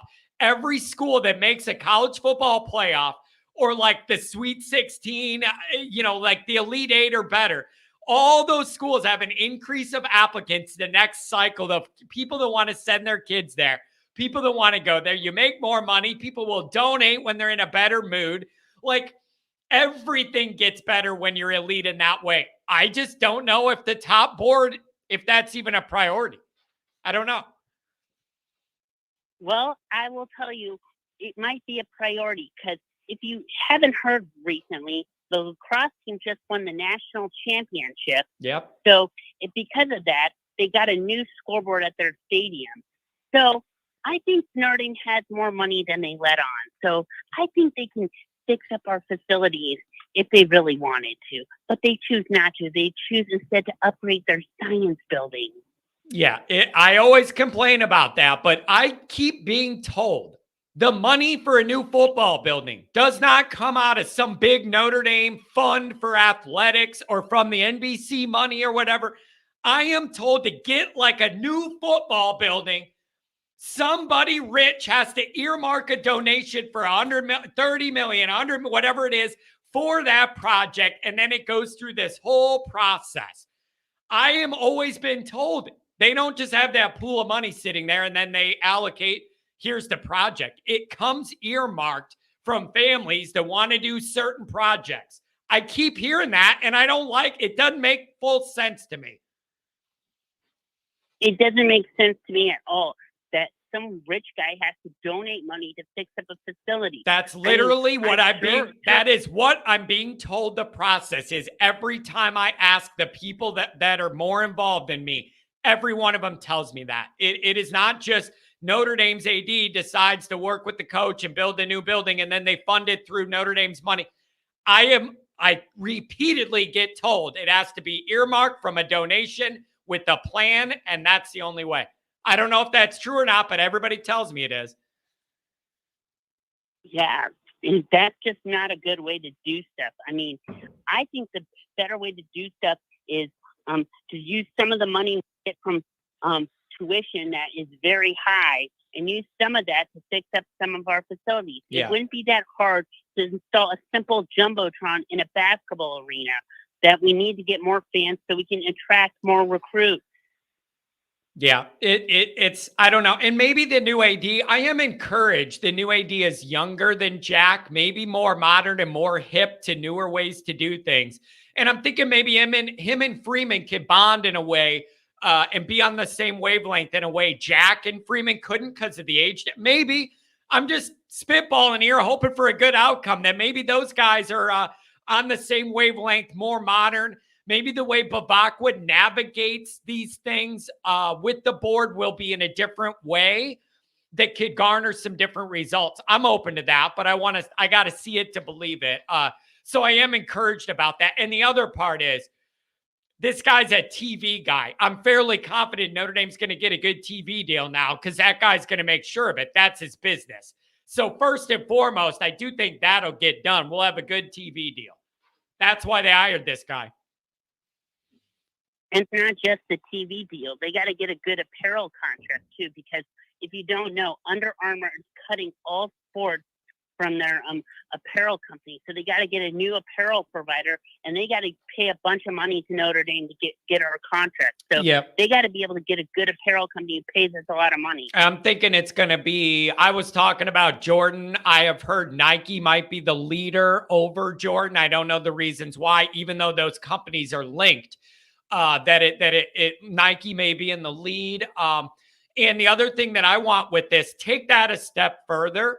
I want NIL deals coming out of this with Nike or Jordan Brand. Find opportunities within that relationship to provide NIL for our guys within the structure Notre Dame's leadership's comfortable with. Find an angle there too.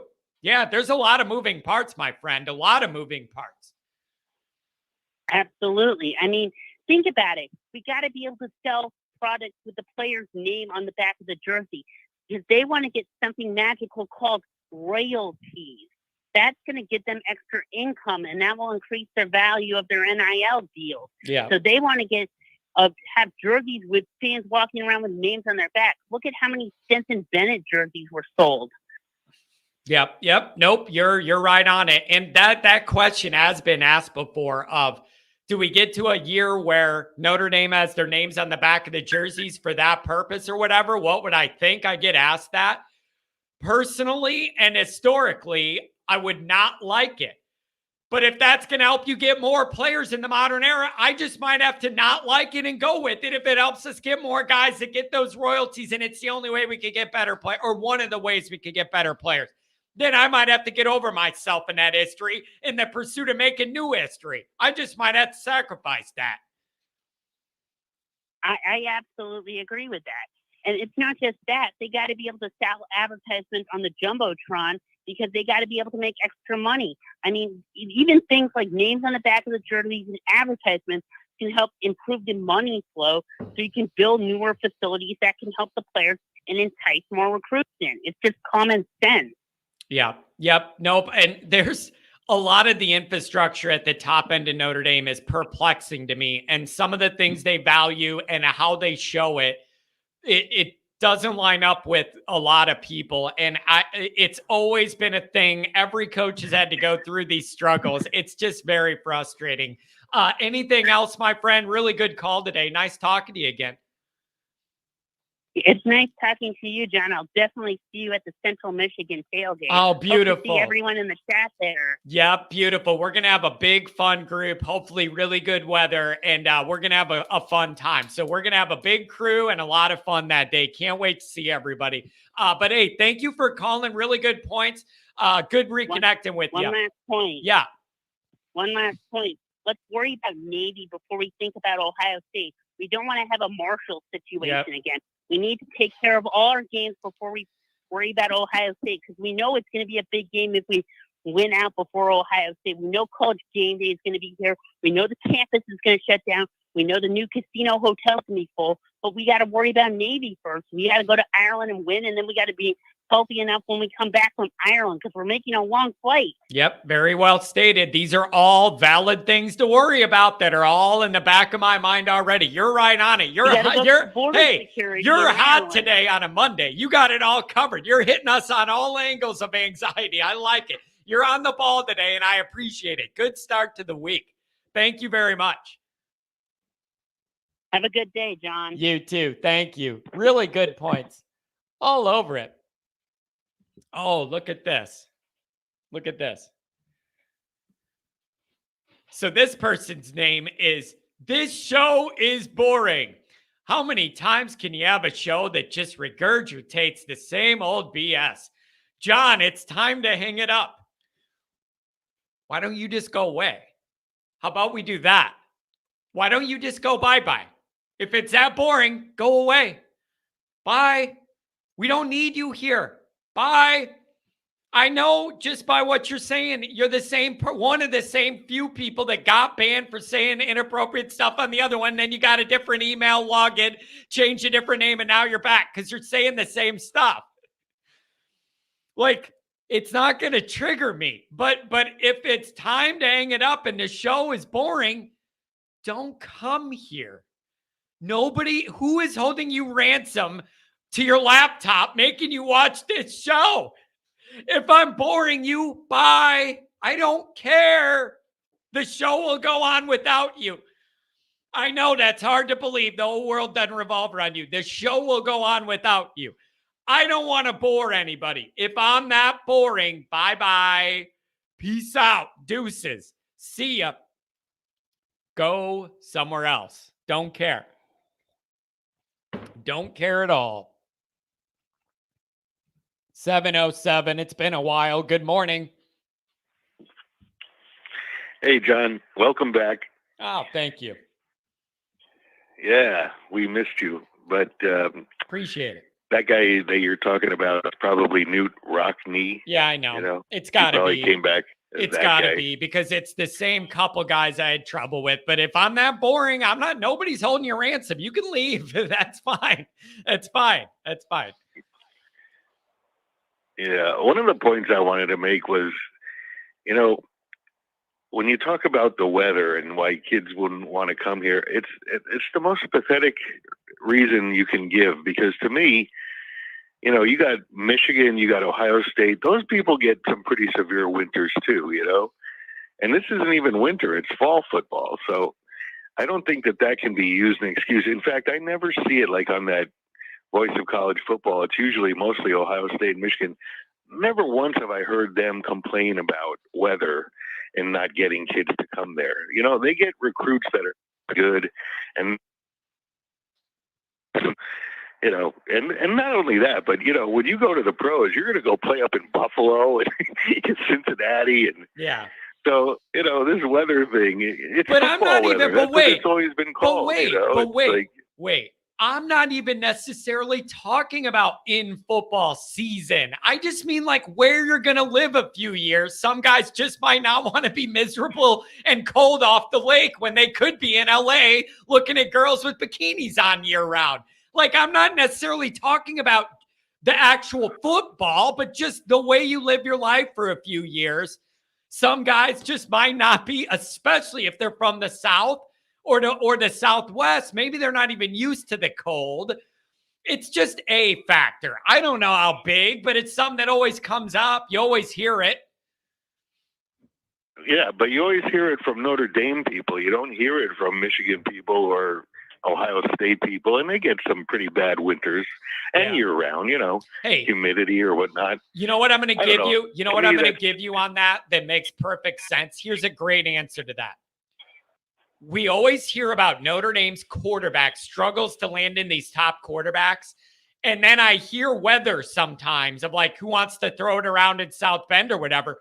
Ohio State has not had a problem landing elite quarterbacks, and who the hell wants to throw the ball around in Ohio in November?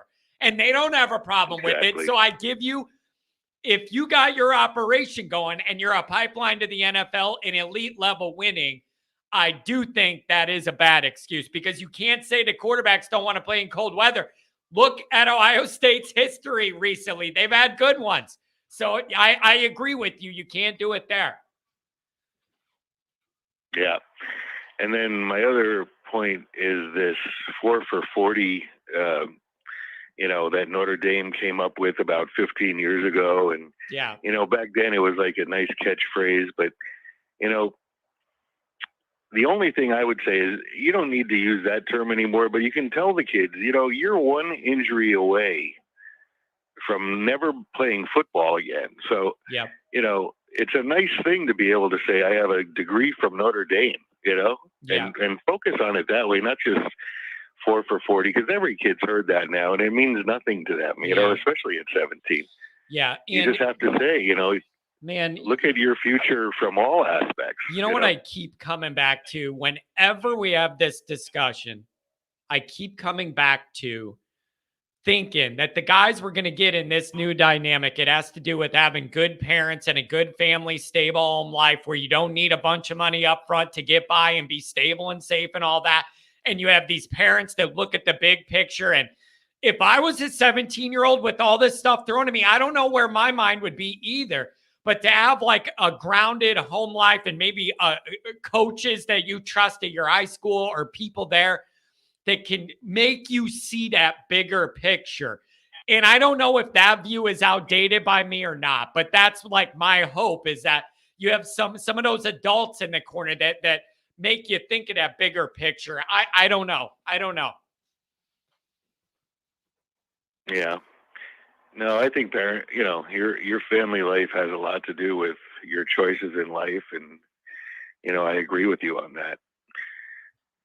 Yeah. And what do you think of them dropping Carr? Did you see all that? That On3 guy wrote a big article saying, I don't know, we might have to drop him, and we got to see his senior year because there's some things we didn't like. When the pace picks up, some things fall apart. I don't know, man. Every Notre Dame guy every guy we get seems to end up, there's a problem. Yeah. Well, that's silly, right? I mean, that's just silly. I think the last two quarterback Elite 11s or whatever they call them, he came in number one on the one before this last one. And this last one he was invited to, he came in like fourth as a rank. So out of about 11, right? So he's still in the top third. He didn't have his best showing, but that kid's going to be the real deal. I just, it would have been nice to have Jerkovic this senior year and then have Minchie and Jelly. I'm just not sold on. I didn't see enough of him for him to make an impression. And in the blue gold game, I didn't see anything, but I want to see what Minchie can do, and then from there we can have him battle it out with CJ Carr. But 24 is going to be interesting.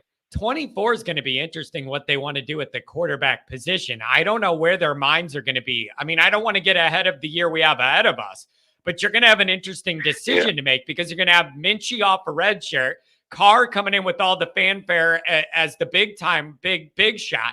What do you do, though? Do you run with one of those young guys, or do you go to the portal once again? Because I can almost guarantee if you go to the portal again for a quarterback in 24, it ain't going to be a guy the caliber that we got this year. This was like lightning in a bottle thank Tommy Boy down at Alabama for some of his effort landing this guy.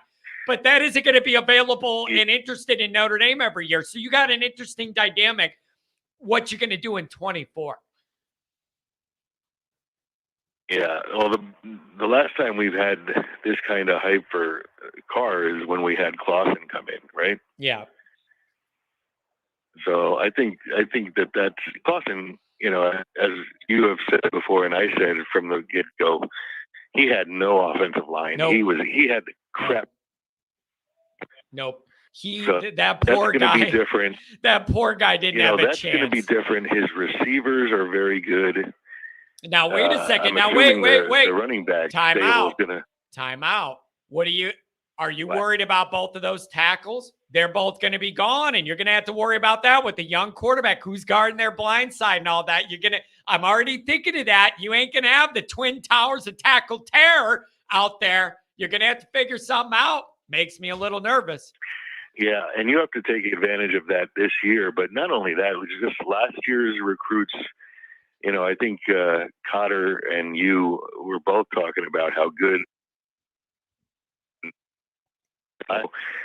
This year they have 3 already 4-stars for like 24.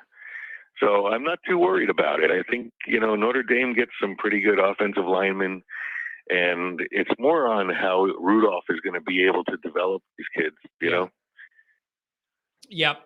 So I don't know, man. It's going to be interesting. But we're almost through the hump here. We're going to get a couple more weeks, get past 4th of July, and then there will be light at the end of the tunnel to getting some answers to some of this stuff we worry about and talk about every week. Anything else on your mind? It's been a while.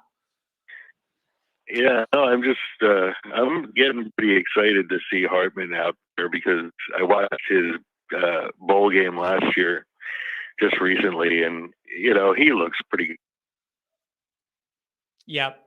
I'm looking forward to seeing what this running backs and the wide receivers and this offensive line. I mean, talent coming in on defensive line, which nobody seems to acknowledge. All right. You're cutting out. He actually did. Did he sign somewhere? You're cutting out. I can't really hear you. I don't know what's going on. You're cutting out. I know. My phone sucks today. I'll let you go, John. All right. Have a good one. At least I'm glad it was his problem and not mine. That makes me feel good. Thanks for calling. I'm glad. Look at this comment. Oh, my God. Freeman is going to implode. The Kelly edge is gone. The Kelly edge. The Kelly edge at Notre Dame was what? Losing every big game you play every year for what? 11 or 12 years in a row? Is that the Kelly edge? Let me give it to you this way. There has not been 1 year Brian Kelly was not at Notre Dame where there was not at least one embarrassing, humiliating loss. Every year had one. Every year had one. There had to be one that you were completely embarrassed by. Not just a loss, an embarrassment. Every year there had to be one. Is that the edge? Is winning no major bowl games the Kelly edge? Is winning no playoff games the Kelly edge? Is quarterbacks, the longer they're here, the worse they get the Kelly edge? Fall off the edge, if that's the edge. I don't want that edge. Unbelievable. Unbelievable. We are not Marshall. My favorite moment from the Clemson game was at the end of the first half. Andy ran over and got in Clemson's face as they were headed to the locker room. I want to see that fight against OSU. Yeah, it was one of their linemen pushed our guy over the pile, and there was a little dust up there, and I liked that too. I liked it too. And it was in the shadow of the tunnel end zone, and that's where all of the Miami stuff happened. I like me some of that too, especially when you're winning the game. I always like it. I like it a lot more if you're winning the game and you're getting in one of them than if you're losing and you're pouting about it. So, yeah, I love that. I love that. Andrew Gilmore, the problem for the Ohio State game is how do we cover Marvin Harrison? Georgia didn't even have an answer. Listen, here's the way you got to do this, Andrew. I was thinking about this too. As much as I always have existential anxiety and practical anxiety about Notre Dame's secondary, isn't this where the answer to that is get after the quarterback, cause all that disruption to the court? Like, isn't that the answer? If you're nervous on the back end about that defense in that ball game, the best thing you could do is wreak havoc on that young quarterback to where you don't have to rely on the back end that much, meaning get after him before he has time to let Harrison get down the field and burn you and all that. Like get in his head, make him not know where the pressure's coming from, make him think and double clutch, like whatever. Maybe that's the answer. But you're right, though. What you absolutely can't do is have this quarterback where all he has to do is throw it up. And he's a young guy and inexperienced and all that. If all he has to do is throw it up 50 yards and their guys get it and burn us, that is the worst case scenario, because then that quarterback's going to be a hero instantly. I'm going to be pissed off instantly. That can't be what it is. So you're going to have to, if you got worries about guarding them on the back end, you better get after that quarterback on the front end so he's on his ass and doesn't have time to sit there and wind up and throw the ball down the field to burn us.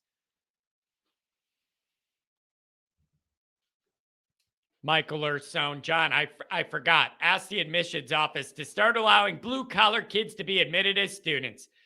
Then maybe you get some fired-up fans. Too many smart kids who don't attend the games. 100% true, never going to change. Sorry, that ship has sailed. And the irony is,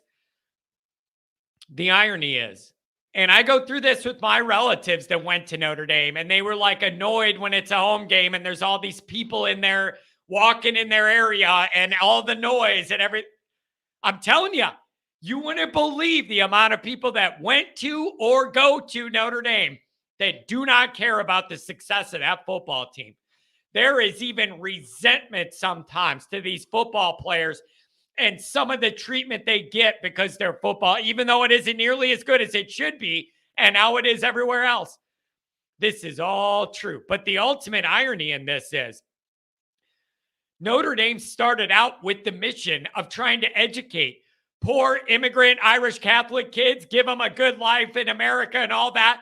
That used to be the mission, was educating those type of guys. Now it's highfalutin city. Highfalutin city, and you ain't getting in there living your life. If that's your deal, you ain't getting in there now. It ain't for you now. It was in the beginning. It isn't anymore. It isn't anymore. Ray Holly, just a thought. What was our new AD's pay at NBC? Is this a short-time stint to get us through our TV and merch deals? Ray, really good question, Ray. Very good question. There is no way this guy isn't taking less money to be Notre Dame's AD. There is no way he's going to make more being Notre Dame's AD than he made being the senior executive in NBC Sports. There is no way. He's got to be taking a major pay cut, which makes me think maybe this is just something he loves and it's a priority and he doesn't need the money if he's been making millions on millions and millions every year building up. And he's a Notre Dame grad. Maybe this is like his little mission or something, his dream job. And the money doesn't matter. If you make 10 or 20 million a year, how many years in a row? At some point, how much does the money matter anymore? But you are right. And that is a very good point. Got to be taking a pay cut. Also, that does make you wonder if it's more of a short-term thing. I do agree.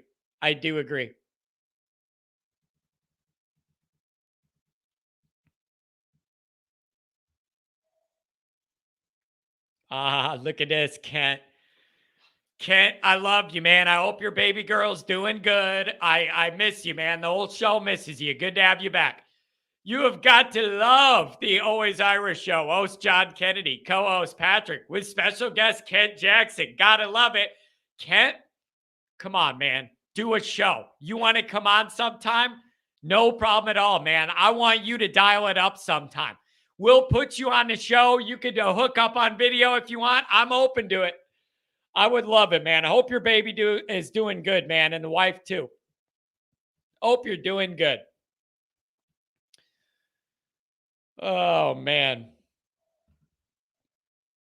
Look at this. Adam with the $10 hour. The crowd is great inside ND Stadium when it's a big game that actually matters. Telling you, the last couple USC games I've been to, and then Clemson last year, I didn't have any complaints. It was pretty loud, pretty fun. It really was. I had no issues. No issues.